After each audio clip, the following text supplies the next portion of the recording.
Hi, this is Big V. Welcome to Sunday night, February 9th of 2020. And this is a Sunday night level 3 or prime care call, formerly known as the Powers call. So this call has been going on for about 37 minutes, but we are now getting to the real information of the call. So they wasted 37 minutes going through their jiggeromal in the Neothink Society. So here is Kay Samelin. She's going to kick it off with the meditation. My mother died of cancer, and I know how awful it is. And I'm very happy for him and Thank his you. mom. Thank you very much. Okay, I have a meditation. Why mindfulness meditation begins with the breath. We can learn a lot from the natural rhythm, pace, and unfussiness of how the breath continues its work without making a big deal out of it.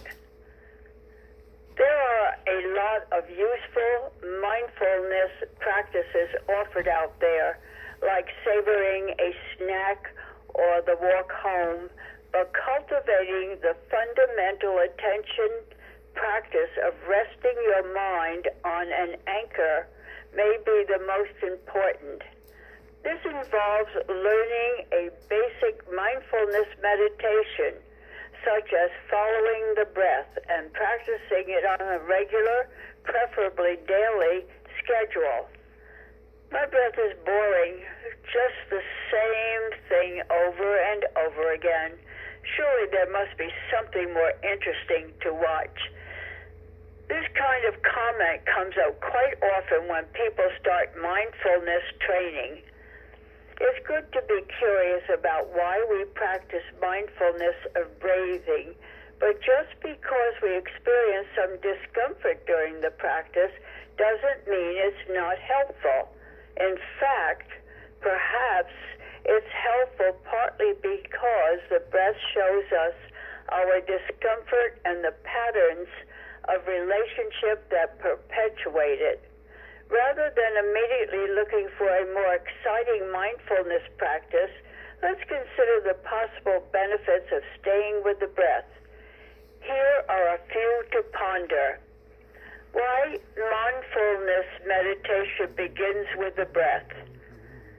The breath doesn't try to get anywhere. In and out, the breath isn't focused on improving style, becoming more efficient, or rushing to reach the end of some daily respiration quota in order to take a break. As long as we let it, the breath mostly just does what it does. Of course, there is something very vital happening when we breathe. Without it, we die. But trying to speed it up, force it, grasp it, push it away, or control it tends to get in the way.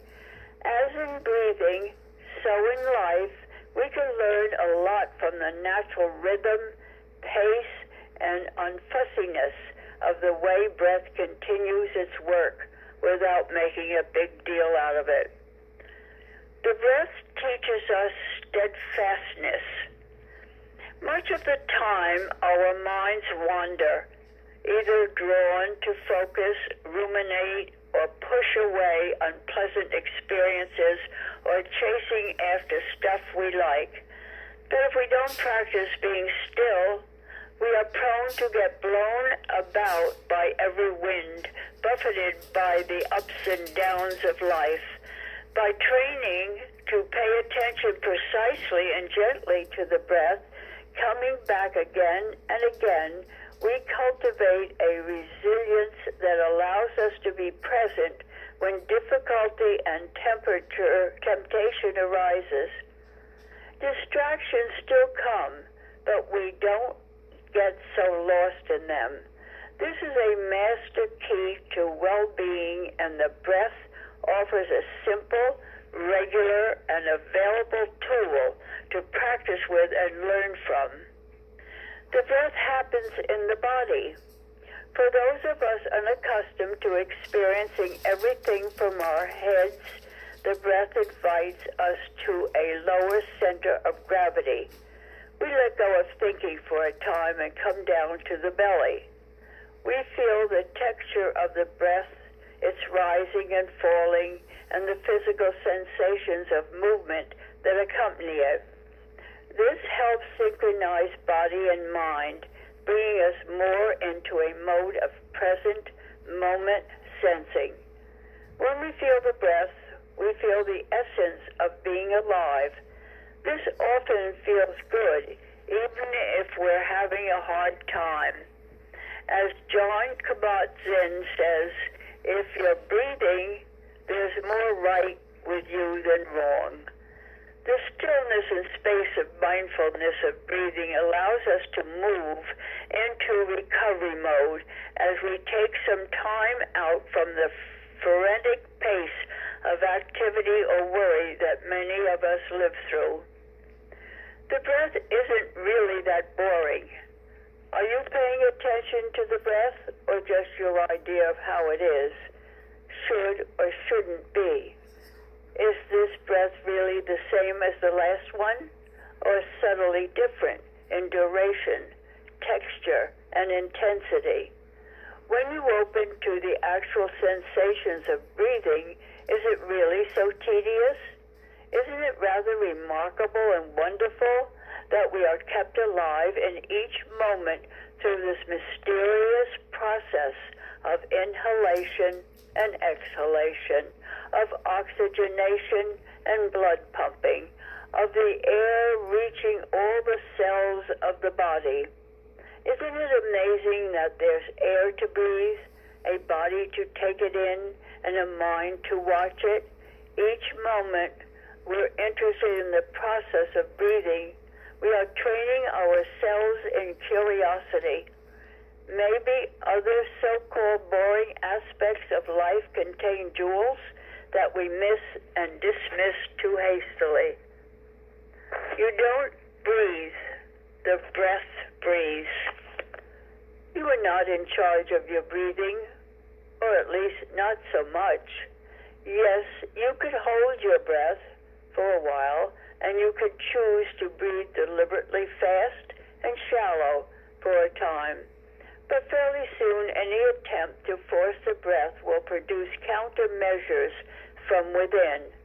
At the same time, with practice, it's possible to learn to align with the breath, gently moving with it while allowing space for it to come into its own natural depth, pace, and flow. Things seem to go best when we cooperate with the breath rather than resisting or clinging to it. This is good training for the rest of life, over which we also have only partial control. The breath invites us to rest and recuperate. With each human's faced a predator attack, the breath would quicken and the muscles would tense in preparation for fight or flight. If they survived the attack, there would follow a period of rest and recuperation as the breath slowly slowed down and the body returned to balance.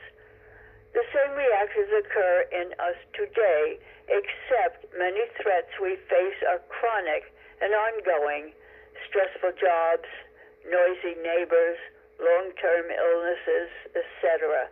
And our bodies may not get much chance to come back to balance. The stillness and space of mindfulness of breathing allows us to move into recovery mode.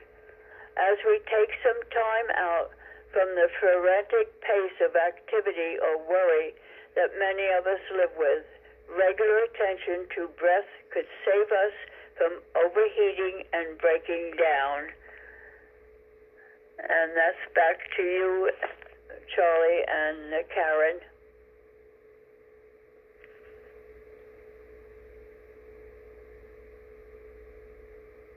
Is I anybody? like that. Oh, okay. Yeah. I like that. I forgot I was on mute. Go ahead, Karen. Okay. I like that. Being still it helps you practice being steady and steadfast. I like that present moment sensing and moving into recovery mode by concentrating on your breathing. And it does give us a chance to rest and recuperate after a flight or fight stress moment.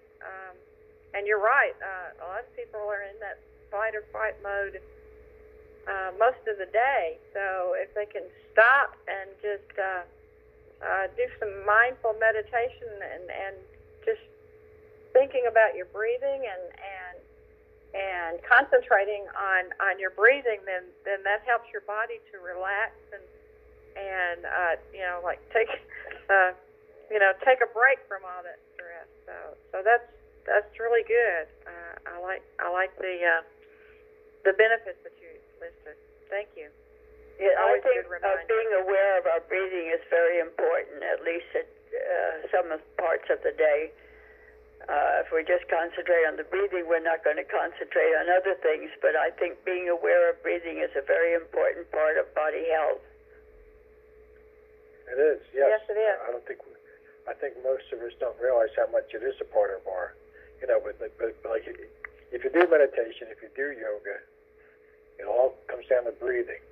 And when you exercise, a lot of times when we exercise, we really are holding our breath, and we should be breathing through those exercises as much as possible. Yeah, we have to do a lot of mindful breathing when we're doing exercises to remember to breathe. My yoga teacher is always telling us to breathe. Yeah, always. He's reminding us to breathe. And I find I need reminding. Yeah, sometimes we do. I mean, I was reminded every minute of every day when I came out of surgery with my lung. I had to do a lot of extra breathing. It was amazing how much it does affect you.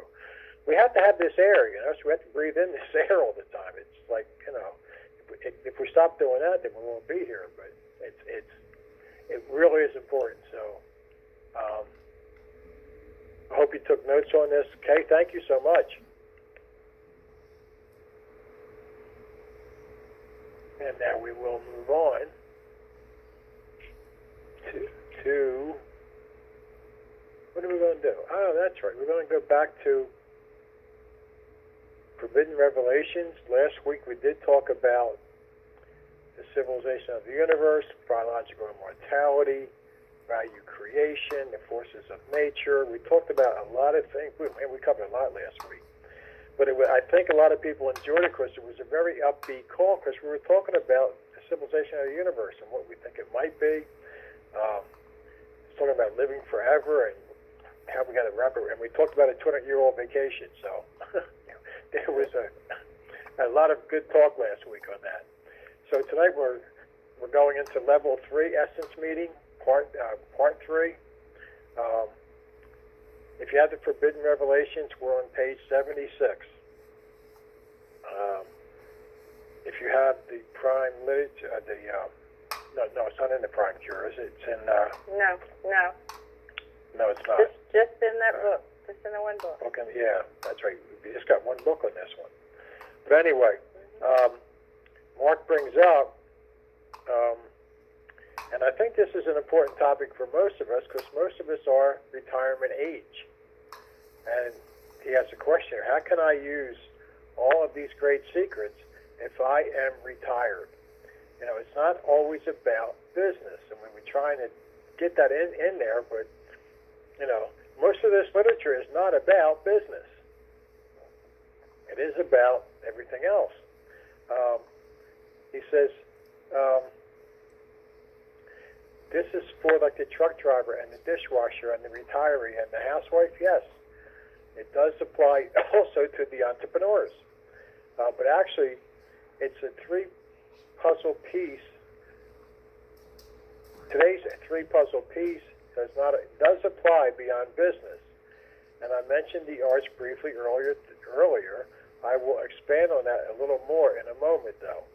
He says, but let's go back up and say all three lessons thus far may seem directed to entrepreneurs only, but that is where I am honing my examples. All three lessons apply beyond business. So, what he's basically saying is, he's talking about the 10-second miracles. He said that the heirlooms came from making many of those 10-second miracles. The heirlooms, of course, have nothing to do with business per se. The heirlooms come from writing, philosophy, psychology, and art. And the 10-second miracles come from a new puzzle-building way of using the mind. Numbers help you see the puzzle pieces and snap them together. Those 10-second miracles at work. Okay, so that has nothing to do with business. It's about you and it's about your life. And what do you want to get out of this information? And again, here's more backup of why everything works with NeoThink. When I was saying in the beginning of the call tonight, trust NeoThink. This is basically, all we have to do with all this information, all these thousands of pages, is just read it, understand it, and follow it. And I think we all make it sometimes too difficult to do that. But trust the process.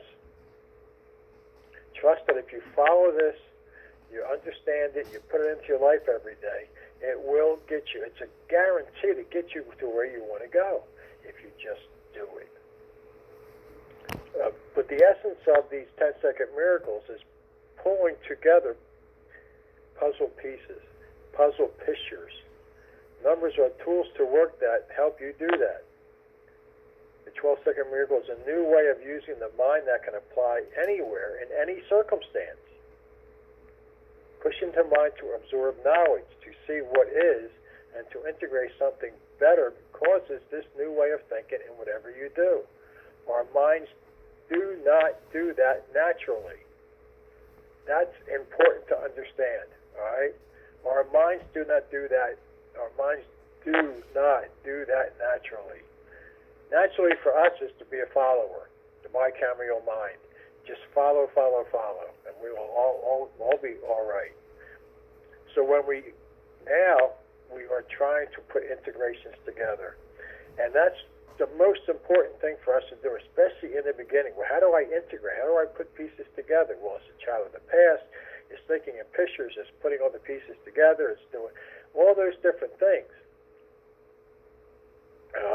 And Mark says in life, in general, you can pull together these remarkable NeoThink puzzle pictures, but our minds just do not go there.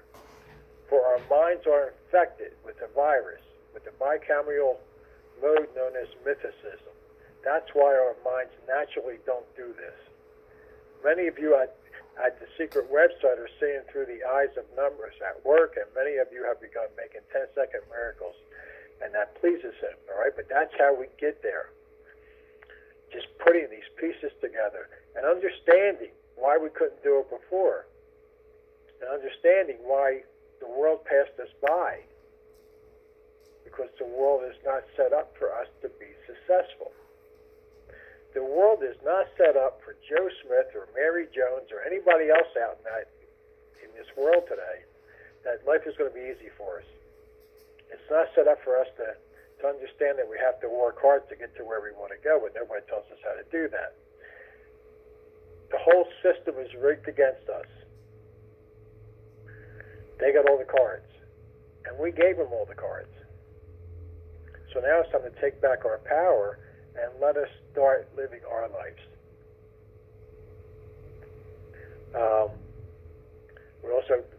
He talks about the Friday Night Essence again. Friday Night Essence always applies to everyone, even those who cannot make their F&Es their livelihoods. So even if you have an F&E and you can't make it into a business, that's okay. Build on that anyway, because now you're starting to find out more about yourself. Who cares if you can't make it into a business? Now you're understanding who you are, though. Because at least you can find it and inject that joy and happiness and that play into your life. The F&E applies to the truck driver, the retiree, the dishwasher. It does not matter. And those having trouble finding their Friday Night Essence should take a closer look at spreading NeoThink to to bring about the world they have always sought, especially next month. And then he talks about, as if we're still way back then. But if you're having trouble finding your Friday night essence, but you're starting to really understand Neothink, tell everybody about it. Get the word out there. It also applies beyond the business world, teaching your mind and your children to always seek common denominators, for instance, simply makes you a more evolved, integrated thinker. God, especially if you have kids. They can suck up this information faster than we can. Because their minds aren't as poisoned as ours were when we first got this. But imagine how valuable it is to understand the forces of nature for raising your children, for example, or for understanding your spouse, your friends, or yourself, for that matter. These forces are always at work on all of us. Also, imagine how valuable it is to understand the forces of Neothink to guide yourself and your loved ones towards the Sea of You life. This is our preparation to start to prepare ourselves for that. Because once we hit the Sea of You, again, it could be tomorrow, it could be 20 years from now. Who knows? But we have to be prepared for it, because who's going to help everybody else adjust to it? And you want to advertise, how Mark says, Neothink business marketing, okay? And I've said this many, many, many, many times. We have hardly any clubhouses out there right now. But if we ever, when we ever get into the Sea of You, you're going to be a millionaire almost overnight. Because people, I think, will be flocking to clubhouses to understand this mentality. What do I do? How do I understand all this? What's happening? Because everything's going to happen really fast when it hits. And they won't have a clue to what's going on. Because we used to talk about clubhouses before when we had a lot of them out there. I mean, every time you go past a church in your town, okay, and how many towns have more than one church? Some of them have 10, 15, 20. Picture that a clubhouse. Picture all those old buildings now. They're not churches anymore, but they're clubhouses. And people will come just like they used to go to church. But now they come here to understand, to find out. And then obviously they want to be, the whole social life is going to change, and this is where they find the people to do that. So indeed, your Friday Night Essences, the 10-second miracles, and Neothink marketing systems, all three lessons so far reach beyond the entrepreneur. Because I'm tired of people saying, well, I'm not going to open up a business. Doesn't matter. All this information is still needed.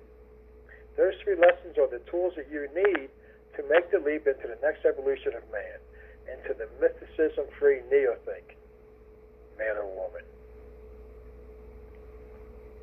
So as of today, your three most pressing questions have been answered in the first three lessons. What is my Friday Night Essence? What is this 10-second miracle? And how did Neothink Society choose me? Yes, we talked about that a few weeks ago. But let's look. But then he wants to go into it again. How did we choose you? In choosing you to come into the Neothink Society, we have created perhaps the most powerful common denominator in recent history. You all are here because your child of the past directed you here. And some of you will dispute that. Oh, I'm here to make money. Yes, we all came here to make more money. But that's the forces of nature that's screaming out that. But that is your left brain awareness speaking, however. Consider that you got here only after offering and receiving all three heirlooms. After receiving and reading the first heirloom, if you only seek in the forces of nature, see instant for that monetary gratification, you would not have kept coming back for the other two heirlooms. And that's true. The forces of Neothink, talking to your child of the past, kept you coming back. The importance of the child of the past cannot be talked about enough. We got to drill that into our heads, and we got to bring that child of the past. Wake him up every morning as we wake up, and start listening to him sometimes, and then let him listen to you sometimes. Because that child of the past can absorb this information faster than we can. And he gets more excited. So when he gets more excited, guess what? We get more excited. So as a group then, we have a lot of diversity here, and we have very different financial statutes, job statutes, power levels. And underneath all of the differences, the child of the past inside each of us survived the anti-civilization and brought us together. You, all of you, brought us here. So what he's asking is that, what are you going to do with all this, with this amazing common denominator? Are you ready to do what I see many of you hoping for? Are you ready to go outside this society? Are you ready to go public and change the world? We're not going to build the Neo-Think society. We're not going to change the world by Mark sending out letters and only the people who respond. That's not going to do it for us. We need numbers. Mark says it's always in the numbers. So basically, we need 50 million people. Because the Democrats have about 50 million, the Republicans have about 50 million, and the independents are about 50 million. And that's all we need. It's just a third to take an election. So we have 50 million is a lot of people, but it can be done. And again, I'll go back to the study guide call on Saturday. I'm going to build up a base of people out of that call that's going to help us move forward.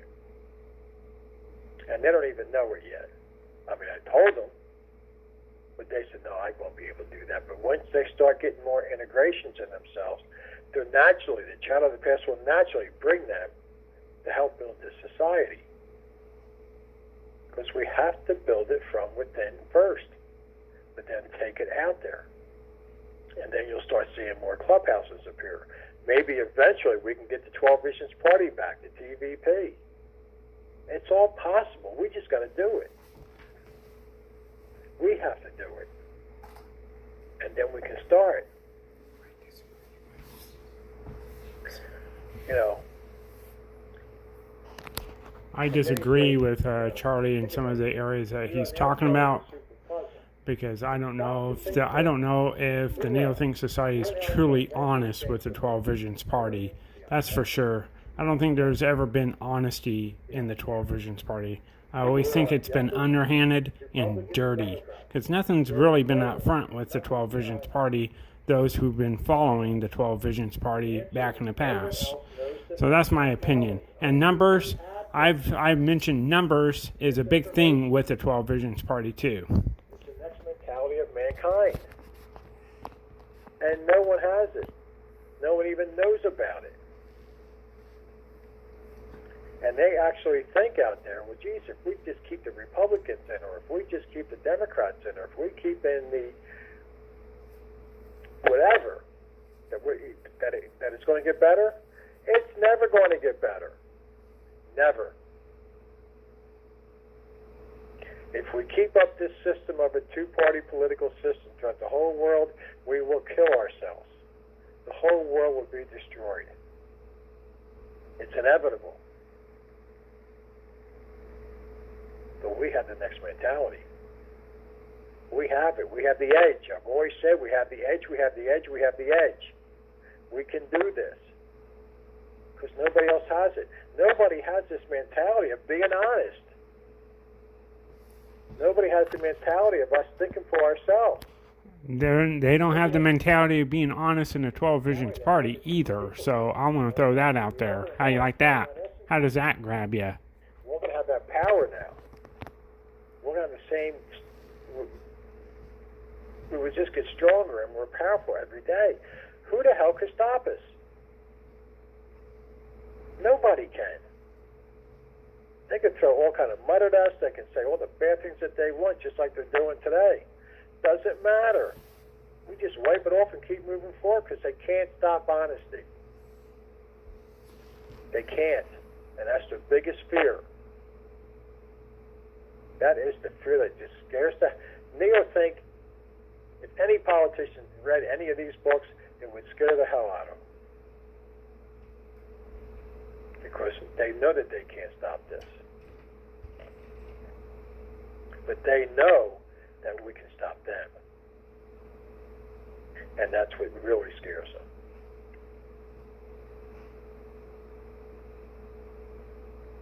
And I like how Mark just... Sometimes he does write like Frank R. Wells. He really hits you between the eyes. He says, the next phase is the exciting phrase. What if I tell you I'm going to turn those of you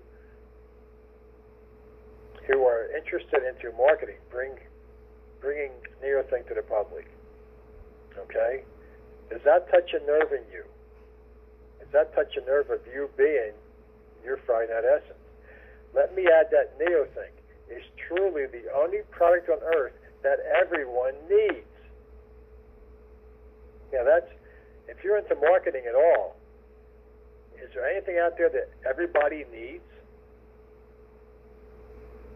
But Neothink is it.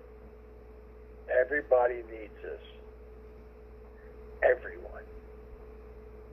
Because we can offer so much more. The next mentality, biological immortality.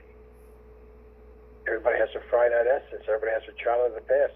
Everything that we ever dreamed of is available through Neothink. So, that's why I said if you have a clubhouse in the sea of you, everyone's going to need you.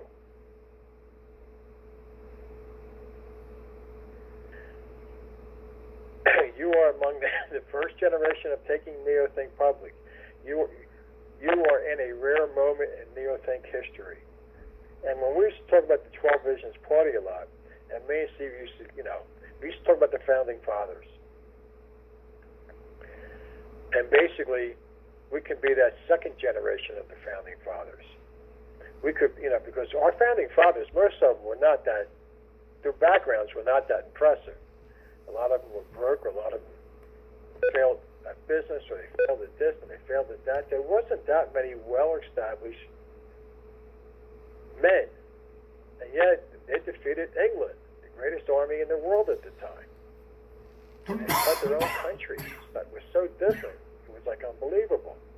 All right? And that's where we stand in history now. We are the new founding fathers of this world. And I wrote about this. I used to write some articles about the sea of you and all that. And I used to express how I feel I would do out there and in it. And then one part, and when I wrote about this, it really shook me up. Because right now I'm like a big fish in a little pond. We're a very small little pond here, okay? And I'm the big fish here. Wow, big deal. But then I thought about it, I said, well, because I said at one point that we would have the coordinators of the clubhouses, we'll have our big convention, and we would have it like in Giant Stadium. That's like 60,000, 70,000 people. And it will be sold out. Sold out. And then it'd be televised all over the world, and there'd be people there from all over the world with their, as the people who have a clubhouse. And I'm thinking to myself, how would I handle that? How would we all? Because at that point in time, we will always be known as the Founding Fathers, all of us. Think about that. Will you be able to handle that? The fame, the fortune. Because we would all be super rich, and we would be so respected, but we will always be the Founding Fathers. 1,000 years from now, wow, he was one of the Founding Fathers. That's like, whoa, it does take you back a little bit. And I'm saying, I don't know if I can handle that. I think I can more now, but still, when that happens, it's going to be, whoa, geez, I'm going to go back in my room and lock the door. You know, that's a lot of responsibility. It's a lot of pressure. It's a lot of all that. But yet, we will be so integrated because we have all the answers that they're looking for. They're coming to us for the answers. They know that nobody else has them. We are the ones. We are the original. It's an incredible, I mean, when you think about that and you start to see yourself in that situation, it feels kind of neat. It's like, geez, can I really do that? And then you say, oh, no, I can't do that. Oh, no, I can't picture myself doing that. And then we start doubting ourselves. But then we start turning it around because we're neothink. We know this information. We know we can do it. We just have to accept it. We have to trust the process. It all connects. We trust these writings and we start doing this. We have to be successful. We have no choice then. We didn't come here to change the world. None of us did. But yet we can. And this mismatch, this oddballs and the black sheep of the family, all those things you used to say all the times that we were, that's who's going to change the world. It's the thinkers. It's the people who take action. It's always been the misfits out there. The great inventors, they were all kind of very odd people, and they followed their own drum. Now, we got a whole band here that we can follow because it's us, and we play any tune that you want to play. And we can take this world to a height that has never been known in the universe. And into a society that will never, ever be upset. That will be there forever. It'll be a perfect society in time. Because everybody's living their essence. Everybody's doing what they wanted to do. Not have to work at this job or that job that they can't stand and get paid nothing for. And we'll all laugh about how broke we were. But yeah, we won't do that for too long because that's going to be back in that anti-civilization that we don't ever want to think about again. But yeah, once in a while it's going to creep into our mind and say, well, how did I survive that? How did I survive the AC world? And I imagine we're going to feel like this gratefulness, like we never felt before that we did survive it, and we'll never forget it. And people will ask us for the rest of, how did you survive that? Tell us more about it. And we will, but we don't want to because we don't want to think about it. I don't think it's going to be that much of a problem after the first 100 years or so. Now it's going to be like, who would want to talk about it? But some people will because we were there. So think about these things, and you could be all part of that. I think I'm ready for it, but by the time it happens, I know I'll be ready for it. And I want it to happen before I die. I'm not trying to say that. I'm just trying to live as long as I can. That's all I can do at this point. And that's what we all should have to do. That's what we all should plan for.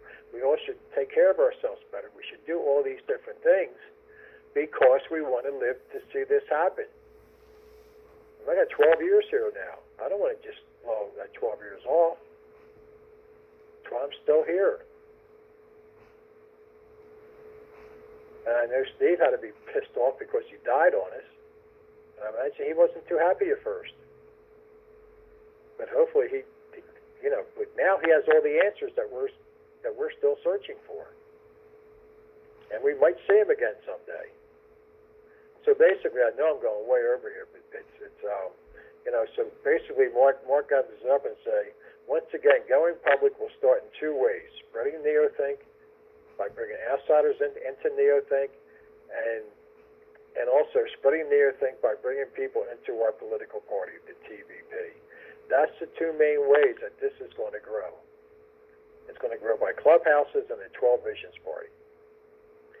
All right, so at that point, I'm going to stop. And I know Karen's got some things to say. So I want to make a couple comments here. This is a Big V. It's February 9th of 2020. And I'm going to stop the recording because from here on out, after the girl speaks, Karen, then they're going to offer members to talk, and then they're going to go completely off the integration of what he just got done talking about. You're right. Numbers have been a big factor with the 12 Visions Party. Numbers is a big factor in the Neo-Think Society. Neo-Think Society is down on numbers right now, so they're nowhere near where they should be. Change our world. I've been in the society since about 2010, and I've seen the society go backwards since I've came into the society. Anyways, it is Pacific time. It is 7:17, and I'm going to stop the recording, and I'll see you on Thursday night for the Frank R. Wallace League Call. This is Sunday night, the Powers, formerly known as the Powers Call, which was hosted at one time by Steve Fagan and Charlie Moore. By the way, I will send my thoughts out to Mr. Steve Fagan. I sure think about him quite a bit, and I miss you, Steve. Anyways, I'll talk to you all later. I'll see you on Thursday night for the lead call, Frank R. Wallace. Take care, everyone. Bye-bye.